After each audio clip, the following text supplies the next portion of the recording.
আসসালামু আলাইকুম রহমতুল্লাহ। দেশ ও দেশের বাইরে থেকে যারা আমাদেরকে দেখছেন এবং শুনছেন, অপরূপ মিডিয়ার পক্ষ থেকে আপনাদের সকলকে জানাই আন্তরিক শুভেচ্ছা ও মোবারকবাদ।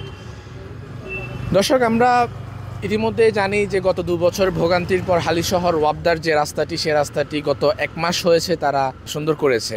অথচ আমি এই বিষয়টা নিয়ে আশ্চর্য নয়, আমি আশ্চর্যান্বিত এই বিষয়টা দেখে যে হালিশহরে এই রোডটি এত সুন্দর হয়ে যাওয়ার পরেও সিটি কর্পোরেশনের চোখে কেন এই নজরটি এখনও আসেনি। আমরা তাদের দৃষ্টি আকর্ষণ করছি যে আপনারা এক্ষুনি আপনাদের সরঞ্জাম নিয়ে আপনারা আসুন এবং এই সুন্দর মনোমুগ্ধকর জায়গাটিতে আপনারা আপনাদের ক্যাম্প করে পিকনিক শুরু করুন এবং খনন শুরু করুন, যাতে হালিশহরবাসীকে আপনারা আবার ভোগান্তির ফলে ফেলতে পারেন। দর্শক, আমি আপনাদেরকে একটু দেখাই যে এই রাস্তাটি অনেকটা হাইওয়ের মতো হয়ে গিয়েছে। রাস্তাটি এখন অসম্ভব সুন্দর লাগছে, যেটা গত 2 বছর ভোগান্তির পর হালিশহরবাসীকে কষ্ট দেওয়ার পর তারা তৈরি করেছে। এরপরও আমি আসলে আশ্চর্যান্বিত যে কেন তারা এখনও এটিতে খোদাই করেননি।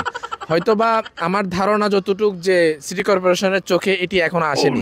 আমি আজ এই ভিডিওর মাধ্যমে সিটি কর্পোরেশনের দৃষ্টি আকর্ষণ করছি যে আপনারা আপনাদের যাবতীয় সরঞ্জাম নিয়ে আসুন এবং এই রাস্তাটি খনন করে হালিশহরবাসীকে আবার কষ্ট দিন।